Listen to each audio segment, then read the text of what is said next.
nwere ihe ọzọ because ahịa ahụ ịkpọbara ọgwa mmadụ ga-abịa ezighị gị na ele ego oke ka anyị wee kene ndị si obodo dị iche iche abịa ahịa n'Ọnịcha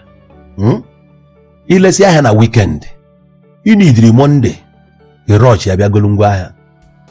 mana ebiazi Monday asịghị na-emechiri na onwe na-anọ sit at home on Monday adị mara mmadụ na-ego ahịa nọ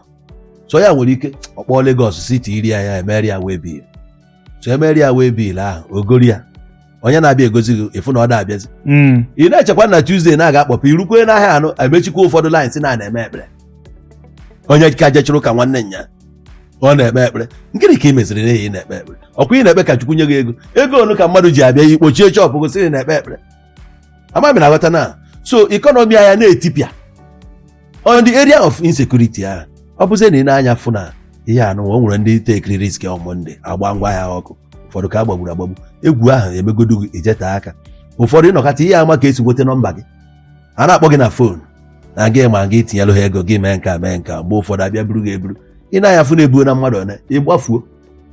gbata aka ọ bụrụ Meduguri nwa sị na ije ebe a na ọka mma na ndị a gbuziri ma na ihe gị na chigokpa so that thing cripple ba anyị well o merụ businesses affect so those rich boys ndị kpatara ego ewere nwayọ relocate ya na chigha Lagos jee biri onwe ha ebe a the same place anyị na-asị ndị mmadụ bunataban investment ebe onye butere nke ya bịazi akrịpụl ọnya o buru ikwu ya anachighị azụ jee manage be life ya ama m na ghọta those politicians na-agba ọsọ ha nwa mana ha adịghọkwu safe iburu hie ọhịa bịa na ekoro gị n'ụzọ gbarịghị aja egbe so onye ọbụla agbafusie mbọsị ahụ ị ga-nwa ahụ ga-agba nkwụ ahụ ọ bụrụ na about you ị nwere ike inwe ndị iji chekwaba onwe gị ndị ahụ na-abịakwa n'agbamnkwụ ahụ nkọ one ka ichekwaba nwere so the thing o nyere nsogbu n'ala Igbo ya ka m ji ayọ na-agwa ndị a sị ya biko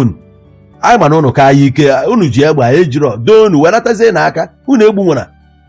na ka be anyị dị be anyị agasa ana ijezie ihe afụzi ebe ụmụ agadi nwoke na ụmụ agadi nwaanyị no development